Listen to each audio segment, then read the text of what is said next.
ദേശീയ ഗെയിംസ് ഉദ്ഘാടന ചടങ്ങിൽ അവതരിപ്പിക്കുന്ന ലാലിസത്തെ പറ്റിയുള്ള വിവാദങ്ങൾ തികച്ചും അനാവശ്യമെന്ന് നടൻ മോഹൻലാൽ. വ്യക്തിപരമായി താൻ ഒരു രൂപ പോലും പ്രതിഫലം വാങ്ങിയിട്ടില്ലെന്നും മറ്റു ചിലവുകൾക്ക് മാത്രമാണ് പണം വാങ്ങിയതെന്നും മോഹൻലാൽ പറയുന്നു.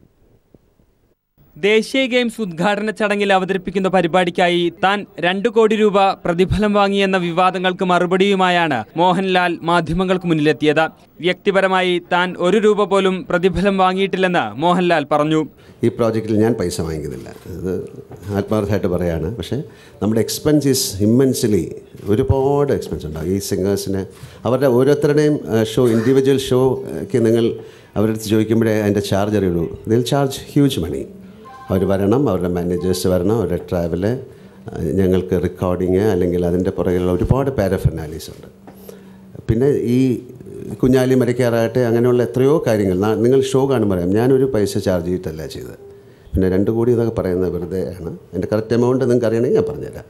ദേശീയ ഗെയിംസിന്റെ ഭാഗമാകാൻ സാധിച്ചതിൽ അഭിമാനമുണ്ടെന്നും ലാൽ പറഞ്ഞു. വിവാദങ്ങൾ അനാവശ്യമാണെന്ന് കായിക മന്ത്രി തിരുവഞ്ചൂർ രാധാകൃഷ്ണൻ പ്രതികരിച്ചു. ഇതിനകത്ത് ഒരു കോൺട്രവേഴ്സിയിലോട്ട് പോകേണ്ട കാര്യമില്ല.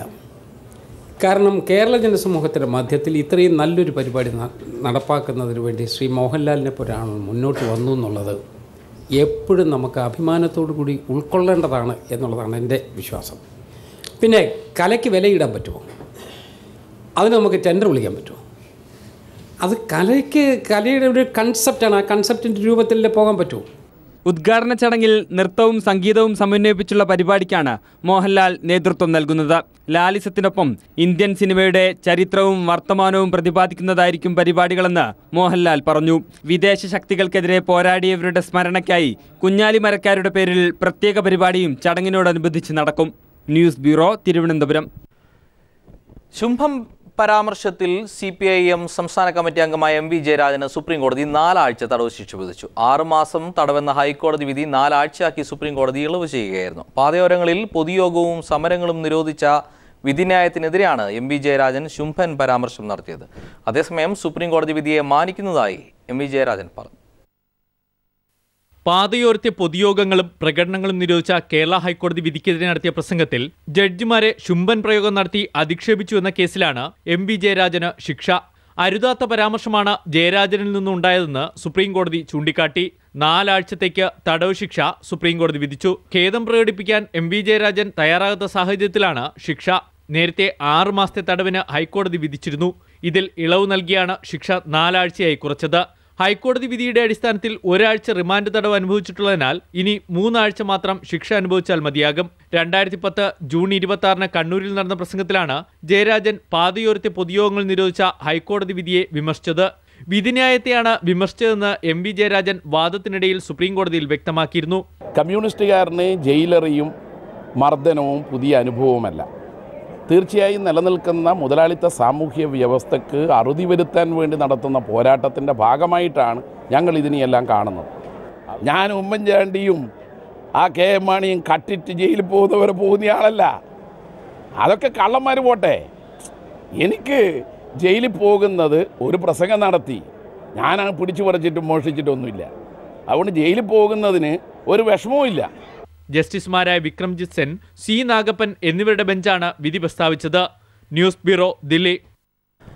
ആറന്മുളയിൽ സർക്കാർ ഭൂമി വിമാനത്താവള കമ്പനിക്ക് നൽകിയത് ക്രമവിരുദ്ധമെന്ന് രേഖകൾ. അനധികൃതമായി നികത്തിയ ഭൂമി പുനഃസ്ഥാപിക്കാൻ കോടതി വിധി നിലനിൽക്കെയാണ് ഭൂമി കൈമാറ്റം. കൈമാറ്റത്തിന് ചുക്കാൻ പിടിച്ചത് പത്തനംതിട്ട കളക്ടറെന്നും പത്തനംതിട്ടയിൽ നിന്ന് ലെസ്ലി ജോണിന്റെ റിപ്പോർട്ട്. ആറന്മുള വിമാനത്താവള കമ്പനിക്ക് 35 ഏക്കറോളം സർക്കാർ ഭൂമി കൈമാറിയത് ക്രമവിരുദ്ധവും ഹൈക്കോടതി ഉത്തരവും ലംഘിച്ചാണ് എന്നതിന്റെ രേഖകളാണ് പീപ്പിൾ പുറത്തുവിടുന്നത്. 2012 സെപ്റ്റംബർ 10-ാം തീയതിയാണ് കമ്പനി അനധികൃതമായി നികത്തിയ 11 സർവേ നമ്പറുകളിലെ തോട്, റോഡ് പുറമ്പോക്കുകൾ പുനഃസ്ഥാപിക്കാൻ ലാൻഡ് റവന്യൂ കമ്മീഷണർ ഉത്തരവിട്ടത്. എന്നാൽ ഇത് നടപ്പിലാകാതെ വന്നതോടെ ആറന്മുളയിലെ കർഷകർ ഹൈക്കോടതിയെ സമീപിച്ചു. തുടർന്ന് 16/6/2014 പുറമ്പോക്ക് പൂർവ്വസ്ഥിതിയിലാക്കാൻ ഹൈക്കോടതി ഉത്തരവ് ഇടുകയും ചെയ്തിരുന്നു. ഈ ഉത്തരവ് മറച്ചുവെച്ചാണ് പ്രസ്തുത ഭൂമിയടക്കം 35 ഏക്കറോളം സർക്കാർ പുറമ്പോക്ക് ഭൂമി KGS കമ്പനിക്ക് നൽകാൻ വ്യവസായ മന്ത്രിയും റവന്യൂ മന്ത്രിയും പങ്കെടുത്ത യോഗം 10/7/2014 തീരുമാനിച്ചത്. ഭൂമി പൂർവ്വസ്ഥിതിയിലാക്കാൻ ബാധ്യസ്ഥനായ പത്തനംതിട്ട ജില്ലാ കളക്ടറാണ് കമ്പനി കൈവശം വച്ചിരിക്കുന്ന രജിസ്ട്രേഡ് ലാൻഡ്, പുറമ്പോക്ക് എന്നിവ സംബന്ധിച്ച വിവരം സർക്കാരിന് കൈമാറിയത്.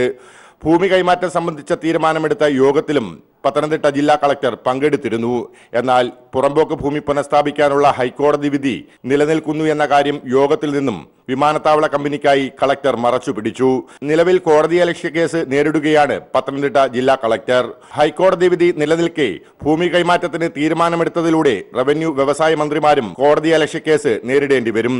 ഒപ്പം യോഗത്തിൽ പങ്കെടുത്ത മറ്റുള്ളവരും കേസിൽപ്പെടും. KGS കമ്പനിക്ക് വേണ്ടിയാണ് ജില്ലാ കളക്ടർ സർക്കാർ ഭൂമി ഹൈക്കോടതി വിധി മറച്ചുവെച്ച് കൈമാറ്റത്തിന് കളമൊരുക്കിയതെന്ന് വ്യക്തം.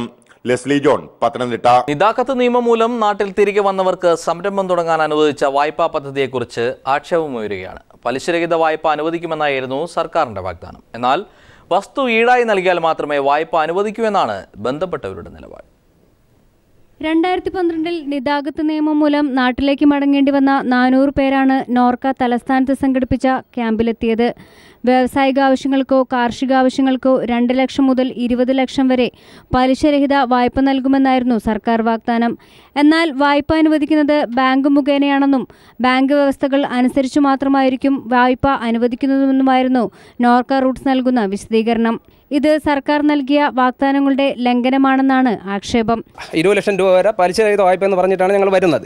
ഇവിടെ അകത്ത് കയറിയപ്പോഴാണ് അവർ പറയുന്നത് പലിശ 11% പലിശ കൊടുക്കണം, അടഞ്ഞു തീർന്നതിന് ശേഷം സബ്സിഡിക്ക് പരിഗണിക്കാം. പലിശ അടയ്ക്കാതെ വന്നാൽ നിയമ നടപടി നേരിടേണ്ടി വരുമെന്നും ആക്ഷേപമുണ്ട്. സർക്കാരിന്റെ വായ്പാ പദ്ധതിയിൽ തങ്ങളെയും ഉൾപ്പെടുത്തി പലിശരഹിത വായ്പ അനുവദിക്കണമെന്നാണ് ഇവരുടെ ആവശ്യം. News bureau, Thiruvananthapuram. ദേശീയ ഗെയിംസിന് സുരക്ഷ ഒരുക്കാനെത്തിയ പോലീസുകാർ താമസിക്കുന്നത് തികച്ചും പരിതാപകരമായ സാഹചര്യത്തിൽ. തിരുവനന്തപുരം പോത്തങ്കോട് ഒരുക്കിയ താൽക്കാലിക ക്യാമ്പിലാണ് പോലീസുകാർ ദുരിതമനുഭവിക്കുന്നത്. അടൂർ ആംഡ് പോലീസ് ക്യാമ്പിലെ 400ഓളം പോലീസുകാരാണ് ക്യാമ്പിലുള്ളത്. തിരുവനന്തപുരത്ത് നിന്ന് ജിതിൻ ചന്ദ്രൻ നൽകുന്ന കാഴ്ചയുമായി ഇന്നത്തെ ക്രൈംബ്രാഞ്ച് പൂർണ്ണമാകുകയാണ്. ശുഭരാത്രി. ദേശീയ കായിക മാമാങ്കത്തിന് സുരക്ഷയൊരുക്കാനെത്തുന്ന പോലീസുകാർക്ക് താമസിക്കാനായി തിരുവനന്തപുരം പോത്തൻകോട് ഒരുക്കിയ ഒരു ക്യാമ്പാണിത്. അസൗകര്യങ്ങൾക്കും അരക്ഷിതത്വത്തിനും നടുവിലാണ് ഇവിടെ 400ഓളം പോലീസുകാർ താമസിക്കുന്നത്.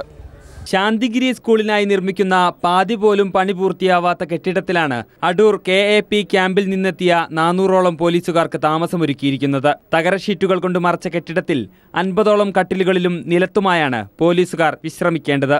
സിമന്റ് പൊടി പറക്കുന്ന അന്തരീക്ഷത്തിൽ ശുദ്ധവായു പോലും ശ്വസിക്കാനാവാതെയാണ് ഇവരുടെ ദുരിതവാസം.